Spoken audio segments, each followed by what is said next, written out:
All right, it's recording. Hey YouTube, welcome back to my channel. If you're new, we are the Cloud9 family, and my name is Kaylee.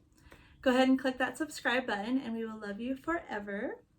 I have been meaning to make this video for a really long time. I think that it's important for people like myself to share our stories to hopefully comfort or encourage or inspire other people who are going through the same thing. So you can probably already tell by the title that I had a miscarriage at 17 weeks pregnant. This happened in the year 2018. It was really, really traumatic and difficult to get through. So let me backtrack a little bit. So Jeffrey and I met and fell in love, and we became pregnant about 5 months into our relationship.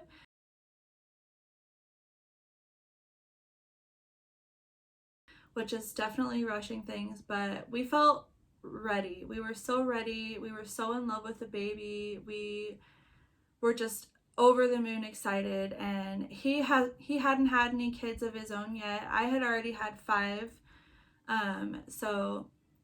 But we were ready. We were really excited. So the pregnancy went well. Everything seemed normal. I had an ultrasound around 9 weeks, and we saw the baby's heartbeat, and everything seemed to be going fine.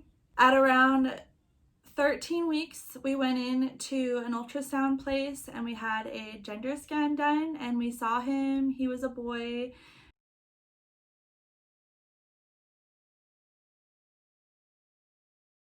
We saw him moving around in my belly. That was at 13 weeks pregnant.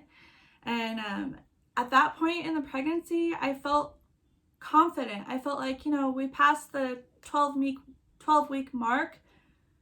We're good. I felt like everything would be fine. I had no worries. I had been pregnant. I had 4 full-term pregnancies prior to this one. And so I felt like my body could do it. I could handle anything, So, when it happened, it was just really shocking. So at 17 weeks pregnant, I woke up in the morning, and it happened to be the very first day of school for my kids. I woke up and I had a little bit of blood on my underwear. So automatically I was like alarmed. I was like, what the heck? Like, this is not normal. I've never had bleeding this far along in my pregnancies before. And so I was automatically like freaking out. But I was like, okay, whatever, hopefully it's nothing, and I was gonna call my doctor. But I had to get my kids to school. So I got everybody up, got them ready to go, got them in the car, and throughout this whole process of getting them to school, I started noticing some cramping that felt like contractions. So I was like getting more and more nervous, more and more freaked out. Like, I think in the back of my mind, I already kind of knew what was happening, but I was like in denial, like this can't be happening kind of thing. But so I was just going through the motions of that morning. I took pictures of my kids. It was their first day of school, said goodbye, kissed them goodbye, and then myself and my youngest, he was 2 at the time, Cash, went with me. We went to the ER right away. I dropped off the kids and we went right to the ER. I was like totally freaked out, and I wanted to get an ultrasound right away. So we went to the ER, and we had to wait probably 45 minutes or so before I got seen, and they took me into the ultrasound place. That's when I figured it out. The ultrasound lady had the screen. It was facing me and her. You know how when you have an ultrasound, you can see the screen? So she started scanning my belly.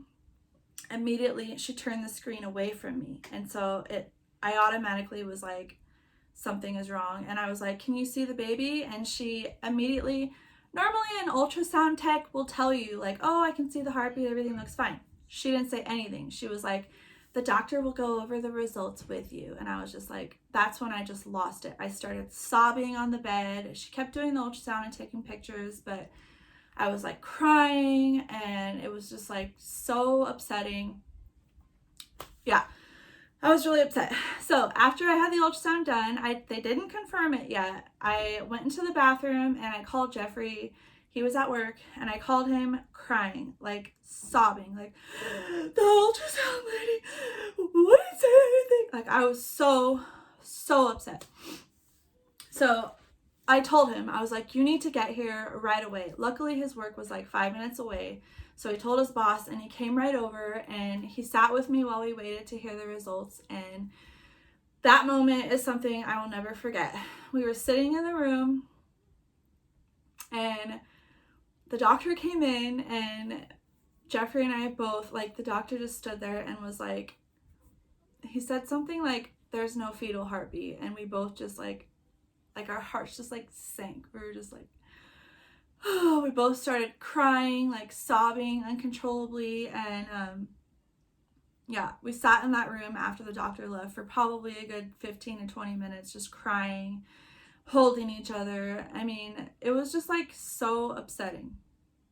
So the doctor, the ER doctor told me, he sent me home, which looking back, I really wish he hadn't done that, because what I was about to go through was like the most traumatic thing I have ever gone through in my life, like hands down. He sent me home and said, expect a lot of bleeding. That's all he said. He didn't do anything else or say anything else. And so, I mean, I didn't know what to expect. I had never had a miscarriage before. And so I was just like, okay, a lot of bleeding. Like, so I went home, and Jeffrey and I were upset. We're crying. We're laying in bed. We're talking. My mom came. She was on her way over. At the time, she lived about an hour and a half away. So she came over, and she started helping with my youngest, Cash. And Jeffrey and I were just in bed. And slowly but surely, my cramping started to get more and more uncomfortable. They were contractions, basically. My body was contracting, and I was in labor, basically. And so they were more and more painful, more and more uncomfortable, and then they were coming closer and closer together. And so, like, as I was in it, I was crying. The contractions hurt. Like, they hurt. Like, I was crying and in pain, you know? Like, I was laying on my bed on my knees with my butt up, like that. And like, I remember it being so painful and thinking, oh my God, I can't do this. And I stood up, out of bed, I stood up and just gushed. Like, TMI warning, I gushed blood. I'm talking like a bucket of blood came out. And it was like, holy crap. So I ran to the bathroom. This is the huge TMI warning, and like the most traumatic thing I've ever been through. I sat on the toilet, and our baby came out of me. It was unreal. It was like, I felt it like come out of me. He was about the size, like that big, I want to say. Like, I could hold him in my hand. I'm shaking. And I looked down in the toilet, and he was still attached to me by the umbilical cord, which was like this thin, like really thin line, like a rope, but it was like you couldn't break it. Like, we had to cut it with scissors. It was like so like hard to break. We couldn't break it. So I like took a baby wipe. There was baby wipes next to the toilet, and I like picked the baby up in my hand, and like for a second I just looked at him, and then I covered him, and my mom was there, and she wrapped him in a towel and put him in like a little Tupperware thing. Sorry, I think I was gonna cry.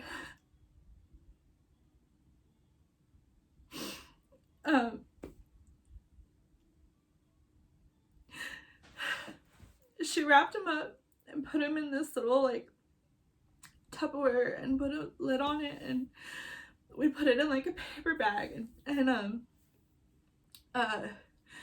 we took him with us to the hospital later. But so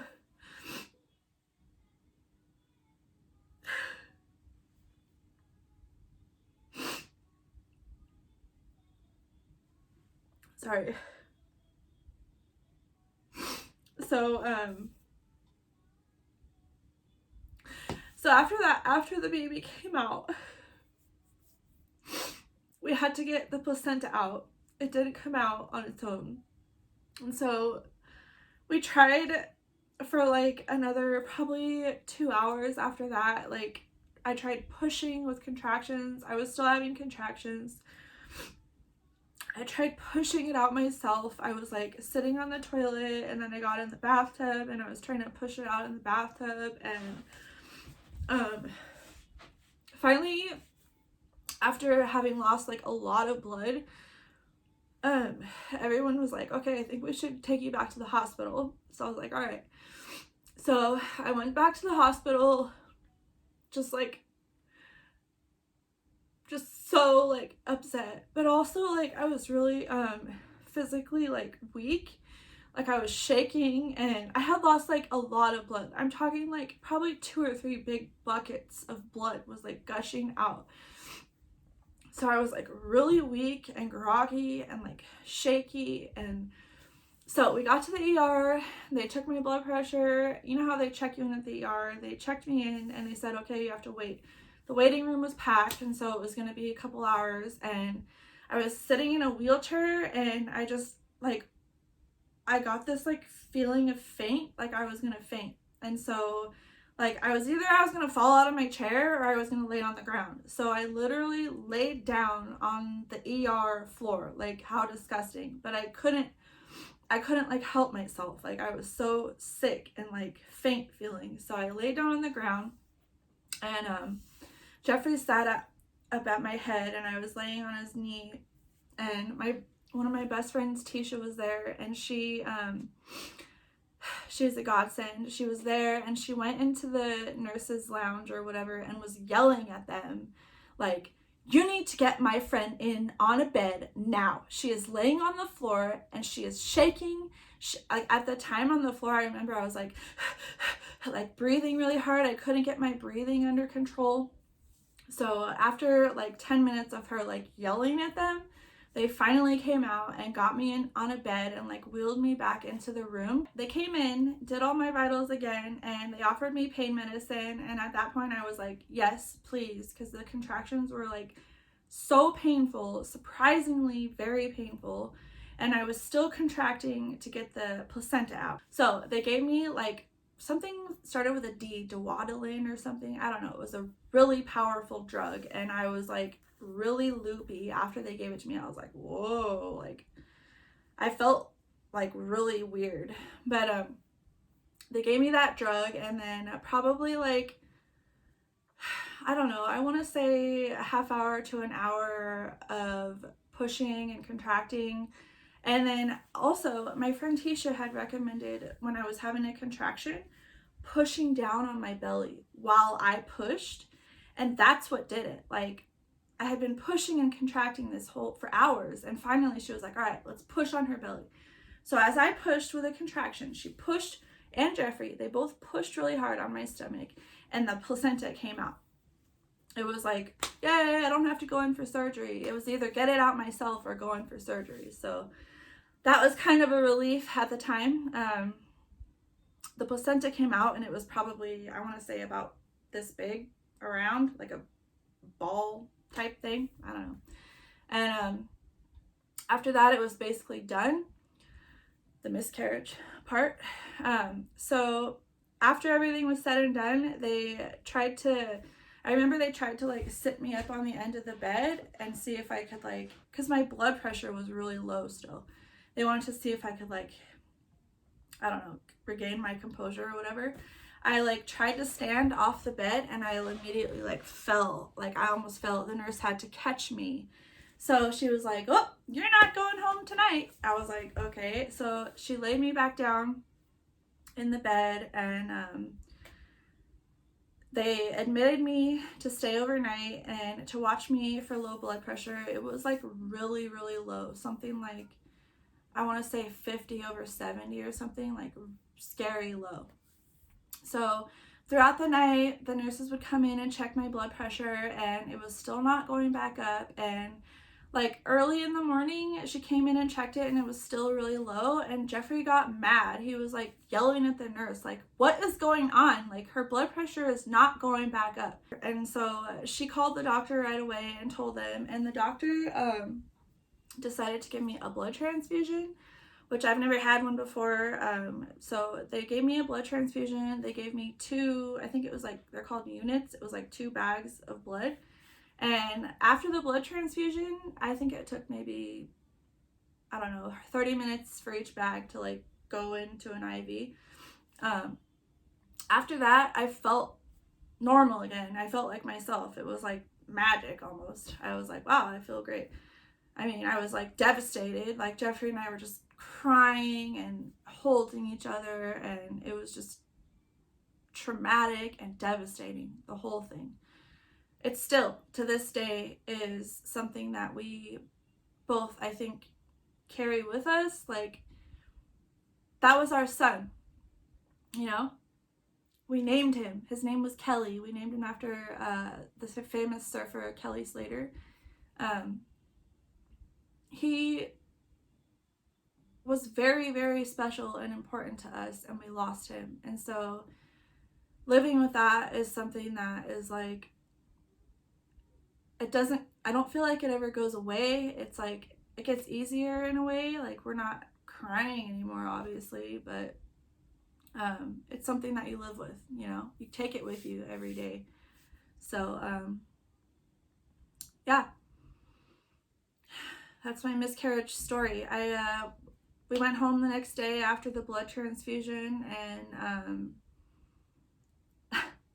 I decided to remodel the bathroom the very next week. And we remodeled the bathroom because I didn't want to look at the same bathroom again ever. Like, I remember after that just feeling so sad and depressed for a long time, and crying a lot and processing my grief the only way I knew how, I guess. So yeah, that was that. Something happened a little bit later, probably about a month or 2 later. Jeffrey and I went to a Mumford & Sons concert. We had already bought the tickets like a year prior, so like I didn't really want to go, but I did at the same time. So we went, and something really weird happened. Like, twice while we were at the concert, we were talking to random people. Someone said the name Kelly. One of the security guards we were talking to said Kelly Slater or something, blah blah blah. You're talking about a surf meet or something, and we both were like, looked at each other like, oh, that was weird. And then it happened again, maybe like an hour later. We were on the other side of the concert looking at some artwork they had set up, and somebody working in one of the stands said, we overheard them saying the name Kelly. And we were like, what the heck? Again?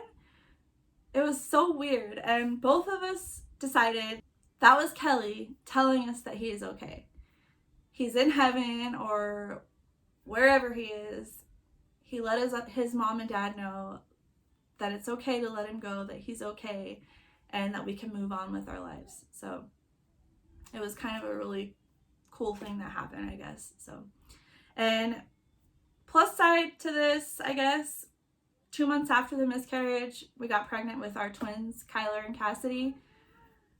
Their pregnancy was totally normal. They came out at 36 weeks, and they have been healthy and happy ever since, and we're so blessed to have them and so grateful. And they're our rainbow babies. So I feel like God or the universe or whatever you want to believe in has a plan for you, and he certainly had a plan for us. And I'm just so grateful for all the blessings that we have been given. And yeah, so I guess I'll end this vlog now. I hope that my story inspired you or provided comfort to you or encouragement to keep trying. You know, we kept trying and we got blessed with twins after our miscarriage. So there's always hope. And so yeah, thanks for tuning in, and I'll talk to you soon, YouTube. Bye.